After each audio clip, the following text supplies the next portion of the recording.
नमस्कार दोस्तों आज के ज़माने में भी काफ़ी सारे लोग मौजूद हैं जो ना ही ईश्वर भगवान पे भरोसा रखते हैं और ना ही भूत प्रेत या फिर नकारात्मक ऊर्जाओं पर। उन्हें बस लगता है कि इन सब चीज़ों की मौजूदगी असल में होती ही नहीं है। ये सारी चीज़ें लोगों की बनाई हुई हैं, इस चीज़ों का कोई महत्व ही नहीं है। लेकिन दोस्तों ये भी सच्चाई है कि इन सारे लोगों को एक समय के बाद इन सब चीज़ों पे भरोसा करना ही पड़ जाता है, क्योंकि उनकी ज़िंदगी में कभी ना कभी एक ऐसी घटना घट ही जाती है जो इन सब चीज़ों पे विश्वास करने के लिए मजबूर कर देती है। और दोस्तों ठीक ऐसा ही कुछ हुआ है आशु के साथ में। आज की कहानी मुझे भेजी है आशु ने। तो चलिए दोस्तों शुरू करता हूँ आशु की कहानी मेरी ज़ुबानी।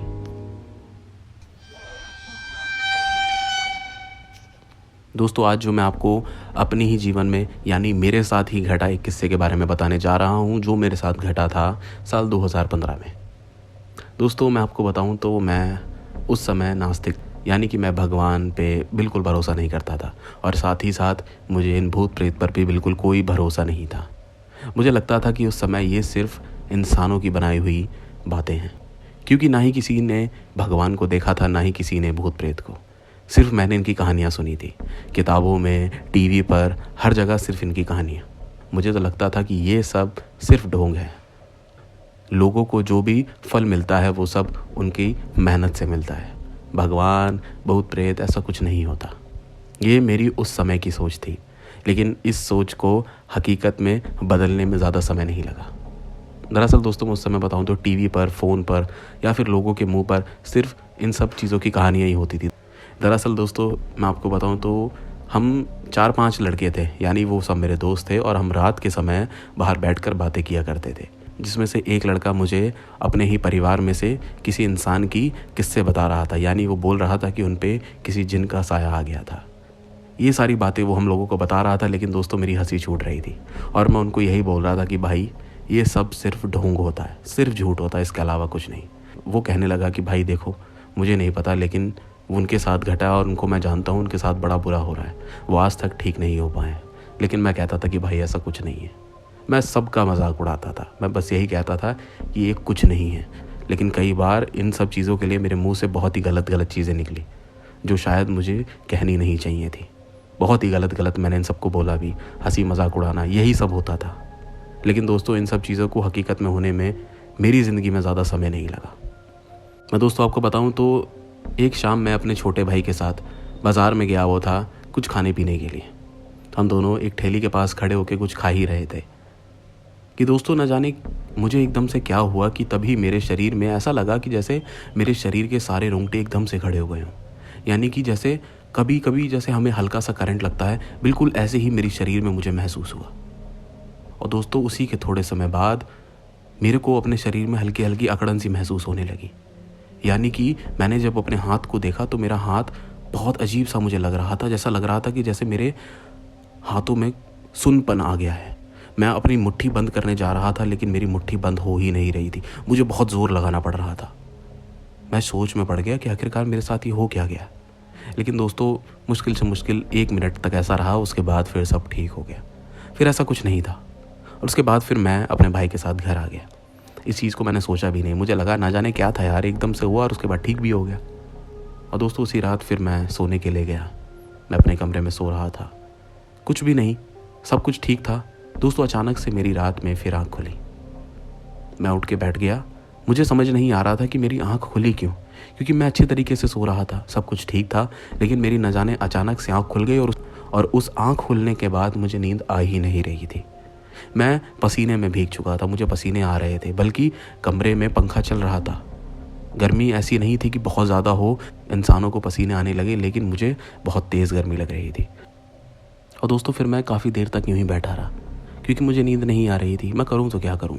फिर दोस्तों थोड़ी देर बाद मैंने अपने फ़ोन में लीड लगाई और गाने सुनने लगा, ये सोच कर कि शायद अब मुझे नींद आ जाए। लेकिन नहीं दोस्तों, मुझे काफ़ी देर तक नींद नहीं आई। पता नहीं क्या था, लेकिन नींद नहीं आ रही थी। कि दोस्तों तभी मेरे को फिर से वही महसूस हुआ जो मुझे उस दिन बाज़ार में हुआ था। दोस्तों मेरे फिर अचानक से एकदम से रोंगटे खड़े होने लगे। मुझे ऐसा लगने लगा जैसे मानो मुझे फिर से वो हल्का हल्का करंट महसूस हो रहा है। दरअसल दोस्तों वो मेरे पैरों से होता हुआ मेरे सर की तरफ जाता था और दोस्तों उसके तुरंत बाद मेरा शरीर फिर से अकड़ने लगा, बिल्कुल ठीक उसी तरीके से जैसे वो मेरे साथ बाज़ार में हो रहा था। और दोस्तों इस बार भी वो मुश्किल से मुश्किल 1-1.5 मिनट रहा और उसके बाद मैं फिर से नॉर्मल हो गया। मुझे समझ ही नहीं आ रहा था कि आखिरकार ये मेरे साथ हो क्या रहा है। आज शाम को भी मेरे साथ ये हुआ और अब फिर से मेरे साथ हो गया। क्या है मुझे नहीं पता। इस चीज़ को दोस्तों मैंने गौर ही नहीं किया कि ये मेरे साथ होता क्यों है। मैं दोस्तों फिर रात में थोड़ी देर बैठा रहा ऐसे ही कि ना जाने कब मेरी आँख लग गई और मैं सो गया। दोस्तों उसके अगले दिन मेरे साथ कुछ भी ऐसी कोई भी चीज़ नहीं हुई। पूरा दिन एकदम ठीक था, नॉर्मल था। उसी दिन जब रात को हम लोग सोने गए तब तक भी कुछ नहीं हुआ था, सब कुछ ठीक था। मेरी आँख भी लग गई थी, अच्छे से सो भी रहा था। लेकिन दोस्तों मेरी आँख खुल गई और इस बार भी खुलने की वजह सिर्फ यही थी, मुझे फिर से वही चीज़ महसूस हुई, यानी मेरे शरीर के रोंगटे खड़े हुए और मेरा शरीर अकड़ने लगा, जिस चीज़ के चलते मेरी आँख खुलने लगी। और दोस्तों इस बार जब मेरा शरीर अकड़ा तो काफ़ी देर तक अकड़ रहा था। लेकिन दोस्तों बात सिर्फ यही नहीं थी कि मेरा शरीर अकड़ रहा था, क्योंकि दोस्तों जब ये चीज़ होनी शुरू हुई तो मेरी आँख खुली और मैं सीधा लेटा हुआ था और मेरी आँख खुलते ही सीधे मेरी नज़र गई मेरे ऊपर कमरे की छत पर, जहाँ पंखा लगा रहता है। लेकिन दोस्तों जब मैंने छत पे नज़र मारी तो मैंने बहुत ही अजीब चीज़ देखी। यकीन करें दोस्तों, मैंने ऐसा देखा कि जैसे छत पर एक शीशा लगा हुआ है जो हूबहू मेरी जैसी चीज़ ही ऊपर दिखा रहा है। जी हाँ दोस्तों, मैं अपने आप को ऊपर छत पे देख पा रहा था। ये चीज़ देख ही रहा था और दोस्तों मेरा शरीर भी धीरे धीरे अकड़े जा रहा था। इस बार जो मेरा शरीर अकड़ रहा था वो काफ़ी देर तक हो रहा था, क्योंकि पिछली बार मुश्किल से मुश्किल 1-1.5 मिनट होता था, लेकिन अब तक वो हो रहा था। थोड़ी देर बाद, करीब जब 3-4 मिनट बाद मेरा शरीर नॉर्मल हुआ तो मैंने वहाँ पर दोबारा देखा तो दोस्तों अब भी मैं अपने आप को ऊपर छत पे देख पा रहा था। जैसे जैसे मैं हाथ हिलाता वैसे ही ऊपर भी मेरा हाथ हिल रहा था। ये था क्या?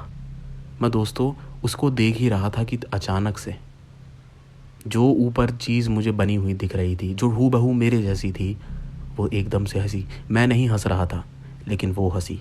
और दोस्तों वो जैसी हंसी, उसके मुंह के अंदर से एक लार निकल के गिरी जो ठीक मेरे मुंह के ऊपर आके गिरी, जिस चीज़ के चलते मैं अपने पलंग से एकदम से उठा और अपना मुंह साफ़ करने लगा।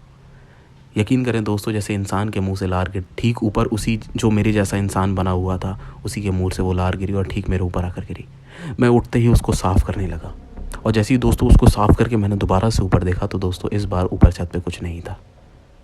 नॉर्मल छत थी, जैसे थी पहले बिल्कुल वैसी। अब मेरी जैसी वो जो चित्र बना हुआ था या फिर कोई इंसान था, वो जो भी था वो कहाँ गया? नहीं, अब कोई नहीं था। इस चीज़ के बाद दोस्तों मैं डर गया, क्योंकि ये जो चीज़ थी ये नॉर्मल नहीं थी। जो मेरे साथ पिछले दिनों से हो रहा था, मेरे रोंगटे खड़े हो रहे थे, मेरा शरीर अकड़ रहा था, वो जब चीज़ तो मेरे को समझ में आती है, लेकिन ये मैं अपने आप को ही कैसे देख पा रहा हूँ जबकि वहाँ पर कोई शीशा ही नहीं है। और वो लार कैसे गिरी? अगर वहाँ कोई इंसान नहीं था तो वो लार कैसे गिरी? दोस्तों उस दिन वो पहला दिन था मेरी ज़िंदगी का जब मैंने अपने अंदर मन से किसी भगवान का नाम लिया हो। तो हाँ दोस्तों, उससे पहले मैं मंदिरों में गया था, मेरे परिवार के साथ मैं मंदिरों में गया हूँ, मैं पूजा में बैठा हूँ, लेकिन कभी इतने सच्चे मन से मैंने कभी नाम नहीं लिया जिस रात मैंने उस दिन पहली बार लिया। मैं डर चुका था क्योंकि वो चीज़ नॉर्मल नहीं थी, ये कोई सपना नहीं था, मैं जागा हुआ था। लेकिन वो जो भी चीज़ थी उसने मेरा दिल दहला दिया था। और दोस्तों ठीक वैसे ही मैंने सुबह उठते ही ये चीज़ मम्मी को बताई। मम्मी ये चीज़ सुनकर भी घबरा गई कि आखिरकार ये हो क्या रहा है। उन्होंने सबसे पहले दोस्तों मेरी नज़र उतारी, कहीं मुझे कोई नज़र ना लग गई हो, और उन्होंने मुझसे बोला कि बेटा अगर ये चीज़ दोबारा हो तो मुझे बताना। मेरा छोटा भाई कह रहा था कि एक बार तू डॉक्टर को भी दिखा ले, कोई बात ना हो। मैंने कहा कि चल देखते हैं क्या करना है। दोस्तों सुबह मैंने ये चीज़ मम्मी को बताई थी, करीब उस समय 10:30-11 बज रहे थे। और दोस्तों उसी के करीब 1-आधे घंटे बाद मैं मम्मी के सामने ही बैठा हुआ था, टीवी देख रहा था। दोस्तों मेरा शरीर अकड़ना फिर से शुरू हो गया। लेकिन दोस्तों इस बार जिस तरीके से मेरा शरीर अकड़ा है वो सच में बहुत दर्द देने वाला था। मैं दोस्तों टीवी देख रहा था कुर्सी पे बैठे, मम्मी मेरे बगल में बैठी थी। दोस्तों मेरा शरीर एकदम से, मेरी मुट्ठियाँ बंद होने लगी और दोस्तों मेरी गर्दन अपने आप एक तरफ मुड़ती जा रही थी। मेरे मुंह से शब्द नहीं निकल रहे थे, बस मेरी गर्दन एक तरफ मुड़े जा रही थी। मेरे को याद है मेरी माँ मेरे सामने खड़ी थी, वो मेरे को पकड़ रही थी, मेरा मुंह पकड़ रही थी, लेकिन दोस्तों मेरी गर्दन पीछे की तरफ मुड़ती ही जा रही थी। मुझे अपनी गर्दन पे दर्द महसूस हो रहा था, लेकिन दोस्तों थोड़ी देर बाद एकदम से नॉर्मल हुई।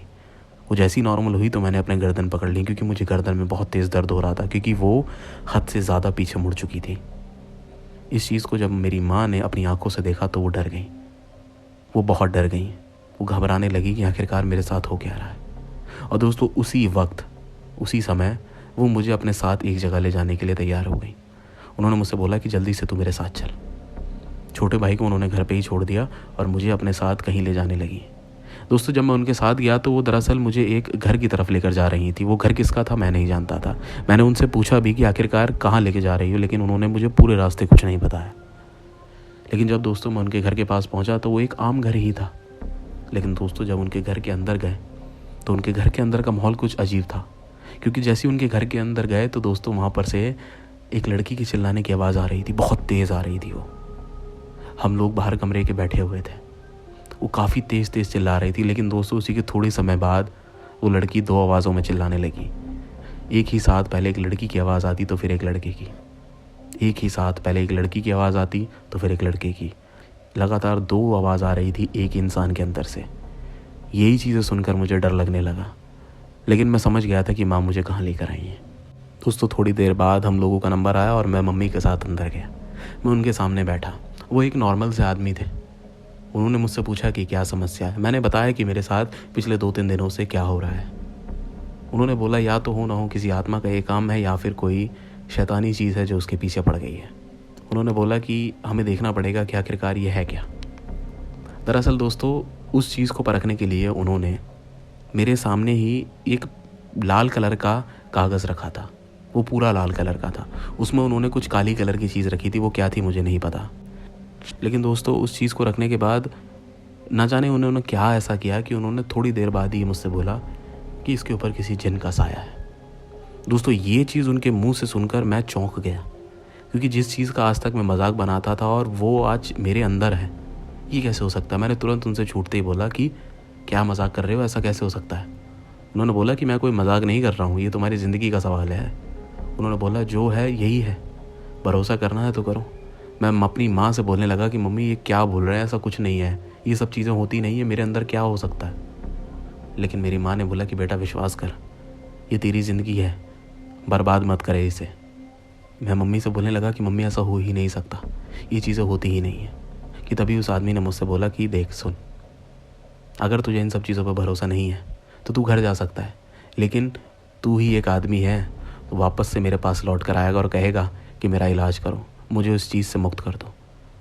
दोस्तों उसने मुझे कुछ ऐसी ऐसी बातें बोली जिसके बाद मैं सहम गया था, क्योंकि मैंने कुछ चीज़ें तो ऐसी देखी थी जिससे मैं छुटकारा पाना चाहता था। तो मैंने उससे बोला कि अब क्या करना है, ऐसा क्या करें जिस चीज़ से वो जो भी जिन है वो मेरे यहाँ से चला जाए। उन्होंने बोला ये चीज़ों को किसी इंसान के शरीर से निकालना कोई आसान बात नहीं है, समय लगेगा, लेकिन इस चीज़ की गारंटी भी नहीं है कि ये सारी चीज़ें तुम्हारे से अलग हो भी पाएंगी या नहीं। कि दोस्तों उसके बाद उन्होंने एक मेरे को छोटा सा ताबीज़ दिया और मेरे गले पे बांध दिया, लेकिन उसके साथ ही उन्होंने ये बोला कि ये चीज़ गलती से भी मिट्टी में नहीं लगनी चाहिए और इस ताबीज़ पे कभी भी कोई गंदे हाथ नहीं लगने चाहिए, क्योंकि जब भी इस पे कोई ऐसी चीज़ लगी, मिट्टी या फिर गंदे हाथ, ये ताबीज़ उसी वक्त ख़राब हो जाएगा। हमने कहा कि ठीक है, और उसके बाद फिर मैं अपने घर आ गया। उन्होंने मुझसे बोला था कि ये करीब मुझे 1 हफ़्ता अपने गले में बांध के रखना है, उसके बाद वो एक पक्का ताबीज़ मुझे बांध कर देंगे, लेकिन तब तक मुझे अपने पास रखना है। लेकिन दोस्तों उन्होंने मुझसे साफ साफ बोला था कि हो सकता है कि वो चीज़ तुम्हारे सामने आए, तुम्हें डराने की कोशिश करे, लेकिन वो तुम्हें शारीरिक नुकसान नहीं पहुंचाएगी, तो इस चीज़ से बेफिक्र रहना और डरना मत। उन्होंने बोला वो जो भी चीज़ हो सामने आए, घबराने की बिल्कुल ज़रूरत नहीं है। और दोस्तों ठीक वैसे ही सोच समझ कर मैं अपने घर आया था। और दोस्तों ज़्यादा समय नहीं लगा, उसी रात मेरे साथ एक घटना हुई। मैं रात को अपने कमरे में सो रहा था। रात में मम्मी मेरे बगल में ही लेटी थी, क्योंकि मुझे कुछ रात में किसी चीज़ की ज़रूरत ना पड़े या फिर मैं घबरा ना जाऊँ इसी चीज़ के चलते, सिर्फ इसीलिए माँ उस दिन मेरे साथ सो रही थी। मैं रात को सो रहा था, कोई मुझे दिक्कत नहीं थी, लेकिन दोस्तों रात को करीब 2:30 बजे मेरी आँख खुली पानी पीने के लिए। बोतल बगल में ही रखी थी, उठा, मैंने पानी पिया और वापस से लेट गया। जब लेटा तो तुरंत नींद नहीं आ रही थी, तो बस सामने वाली दीवार को देखे जा रहा था और अपने तकिए पे सर रखे लेटा हुआ था। लेकिन दोस्तों होता है ना कभी कभी कि जब आप सामने देखो तो आपको आजू बाजू का भी हल्का बहुत दिखाई देता है। तो ठीक वैसे ही मेरे साथ हो रहा था। मेरी नज़र मेरे कमरे के सामने वाले दीवार पे थी और उसके ठीक बगल में कमरे का गेट था। लेकिन दोस्तों मुझे ऐसा महसूस हो रहा था कि जैसे उस कमरे के गेट की चौखट के ऊपर से मुझे कोई झांक कर देख रहा है, जिसका सर वहाँ से थोड़ी सी देर के लिए निकलता है और जैसे ही मैं उस चौखट पर नज़र मारता हूँ वहाँ से गायब हो जाता है। 2-3 बार मेरे साथ ऐसा हुआ। जब भी मैं सामने दीवार पर नज़र मार मुझे चौखट पर किसी का सर नज़र आता, लेकिन जैसे ही मैं वहाँ पर नज़र मारता तो वहाँ मुझे कोई दिखाई नहीं देता। मुझे लग रहा था कि शायद ही मेरी आंखों का धोखा है। तो मैं दोस्तों एक करवट होकर अपना मुंह फेर कर लेट गया। दोस्तों मुझे कुछ ही देर हुई थी करवट हुए लेटे हुए कि दोस्तों ठीक मेरे गेट के पास से मुझे किसी चीज़ की आवाज़ आई, जैसे कि किसी ने वहाँ पर अपना हाथ मारा हो ठक ठक करके। दोस्तों इस आवाज़ आने के बाद मैं तुरंत पीछे मुड़ा और मैंने अपनी चौखट पे नज़र मारी। उस गेट की चौखट पे जैसी दोस्तों मैंने नज़र मारी तो दोस्तों इस बार मुझे एक इंसान का सर वहाँ से झांकता हुआ दिखाई दिया। जी हाँ दोस्तों, इस बार वो सर गायब नहीं हुआ। वो एक सर था जो चौखट के ऊपर से मुझे झांक कर देख रहा था, लेकिन वो किसका था वो मुझे नज़र नहीं आ रहा था, क्योंकि वहाँ पे बहुत अंधेरा था। उसका चेहरा क्या था ये मुझे नहीं समझ में आ रहा था, क्योंकि वहाँ पे रोशनी थी ही नहीं, बिल्कुल अंधेरा था। लेकिन किसी का सर था वो मुझे साफ दिख रहा था। मैं उसको काफ़ी देर तक देख रहा था। मेरी नज़र उसी के ऊपर थी कि आखिरकार क्या भला है यार। दोस्तों कि थोड़ी देर बाद वो जो भी इंसान था वो ठीक सामने मेरी चौखट के आ गया। अब भी दोस्तों वो अंधेरे में था तो मुझे नहीं चमक रहा था, क्योंकि कमरे में बहुत ही छोटा सा बल्ब लगा था जिसकी रोशनी ज़्यादा तेज़ नहीं होती, जिसके चलते मुझे वो दिखाई नहीं दे रहा था। लेकिन वो कोई था इतना मुझे ज़रूर पता है। दोस्तों मेरी नज़र उसी पे थी कि दोस्तों तभी थोड़ी देर बाद वो इंसान चौखट के अंदर आया और कमरे के एक कोने पे जाकर बैठ गया। लेकिन दोस्तों जब वो कमरे के अंदर आकर एक कमरे के कोने में बैठा तो वो जो कमरे में छोटा बल्ब लगा था उसकी रोशनी उस पर हल्की पड़ी तो मैंने देखा कि उसके चेहरे पर काफ़ी बाल थे। उसका चेहरा अब भी समझ नहीं आ रहा था, लेकिन उसके चेहरे पे बाल मुझे अब दिखाई दे रहे थे। अब भी वो मुझे काला काला ही समझ में आ रहा था, लेकिन वो अब मेरे कमरे के अंदर आकर मेरे कमरे के कोने पे बैठा हुआ था। दोस्तों इस चीज़ के बाद मैं डर गया और धीरे धीरे अपने बिस्तर से पीछे सरकने लगा। और सरकते सरकते जैसे ही मैं अपनी मम्मी से टकराया तो मैं पीछे मुड़ के देखा अपनी मम्मी को, और जैसे ही तुरंत उसके बाद उस कोने पे नज़र मारी जहाँ वो इंसान बैठा था तो दोस्तों वहाँ से वो गायब हो चुका था। मात्र 1 सेकंड के अंदर वो इंसान वहाँ से गायब था। मैंने अपनी मम्मी को देखा और वापस से मुँह उधर फेरा तो वो इंसान वहाँ नहीं था। मैंने अपनी मम्मी को तुरंत उठाया। मैंने उन्हें बताया कि मम्मी ऐसी ऐसी बात हुई है। मेरी मम्मी ने मुझे शांत कराया, बोला कि डर मत। उन्होंने बोला ना कि वो तेरे सामने आ सकती है लेकिन तुझे नुकसान नहीं पहुँचाएंगी, तू डरे मत, कुछ नहीं होगा। और दोस्तों ये बात मैंने सुबह उनको फ़ोन करके भी बताई, उस आदमी को जिन्होंने मेरे को ताबीज़ दिया था। उन्होंने बोला कि मैंने तुम्हें बताया था ना ये सब चीज़ें होंगी, घबराना नहीं है, बस इन चीज़ों का डट कर सामना करना है, सिर्फ 1 हफ़्ते की बात है। और दोस्तों ये 1 हफ़्ते तक मेरे साथ लगातार होता रहा। हर रात वो आदमी मेरे कमरे में आता था और कई बार तो दोस्तों वो इतना करीब आया है लेकिन मैं उसको ढंग से कभी देख नहीं पाया। उसके चेहरे पे बाल तो मुझे नज़र आते थे लेकिन उस आदमी का चेहरा मैं कभी नहीं देख पाया। बस इतना ज़रूर था वो जो भी इंसान था बड़ा हट्टा कट्टा था, जैसे नॉर्मल इंसान होते हैं वैसा नहीं था, काफ़ी अच्छा हट्टा कट्टा इंसान था। दोस्तों इसके बाद हफ्ते भर बाद मैं उन आदमी के पास दोबारा गया और उन्होंने इस बार मुझे एक चांदी का ताबीज़ बना के दिया और उन्होंने बोला कि अब तुम्हें ज़िंदगी भर अपने गले में रखना है। उन्होंने बोला कि इस चीज़ की गारंटी मैं अब भी नहीं दूंगा कि वो जिन तुम्हें छोड़कर चला जाएगा, लेकिन हाँ वो तुम्हें शारीरिक नुकसान नहीं पहुंचाएगा। अब वो तुम्हारे सामने भी नहीं आएगा, लेकिन हो सकता है कभी कभार तुम्हारे सपने में तुम्हें बहुत अजीब से सपने आए, लेकिन वो सिर्फ सपने हैं, वो हकीकत नहीं है। इस चीज़ को तुम्हें समझना पड़ेगा। और जब वो देखेगा और समझ जाएगा वो जो भी जिन है कि अब उसका तुम्हारे ऊपर काबू नहीं है, तो हो सकता है वो कुछ समय बाद तुम्हें छोड़कर चला जाए, लेकिन अब तुम्हें घबराना नहीं है, वो तुम्हें कोई नुकसान नहीं पहुंचाएगा। दोस्तों ये बात सुनकर तो मुझे थोड़ी राहत थी, लेकिन वो जिन अब भी मेरे साथ जुड़ा है इस चीज़ की थोड़ी चिंता थी। दोस्तों उसके बाद मैं अपने घर आ गया और वही चीज़ हुई, वो जिन मुझे फिर दिखाई नहीं दिया। बेशक दोस्तों मुझे सपने आते थे कि वो कभी कभार मुझे ऐसी ऐसी जगहों पे मिलता था, यानी कि जैसे कि मैं कोई सपना देख रहा हूँ, मैं किसी जगह पे हूँ तो वो वही इंसान मुझे पीछे खड़ा हुआ ज़रूर दिखाई देता था। या फिर कभी मैं किसी गाड़ी में बैठकर जा रहा हूँ, कभी किसी नई जगह में खड़ा हूँ, किसी लोगों से बातें कर रहा हूँ, तो कहीं ना कहीं वही इंसान मुझे पीछे खड़ा हुआ दिखाई ज़रूर देता था। यानी कि वो मेरे सपनों में आता था, लेकिन वो मुझसे कभी बोला नहीं, उसने मुझे कोई नुकसान नहीं पहुँचाया। और दोस्तों मैं आज की बताऊं तो अभी उस बात को करीब 7-8 साल हो गए हैं और वो चीज़ आज भी मेरे साथ होती है। पिछले ही महीने की बात बताऊं तो एक बार ऐसी कुछ सपना देख रहा था जिसमें वो इंसान मुझे फिर दिखाई दिया, जिसका मतलब ये है कि वो जिन आज भी मेरे साथ है, लेकिन उसने मुझे नुकसान नहीं पहुंचाया। बेशक मेरे साथ है लेकिन वो अब मेरे सामने नहीं आता, मुझे नुकसान नहीं पहुंचाता। लेकिन दोस्तों अगर वो मुझे छोड़कर चला जाए तो इससे बड़ी खुशी की बात मेरे लिए क्या हो सकती है, क्योंकि मैं सारा जीवन उसके साथ नहीं बिताना चाहता। लेकिन अब पता नहीं वो मुझे कब छोड़कर जाएगा। दोस्तों यही थी कहानी आशु की।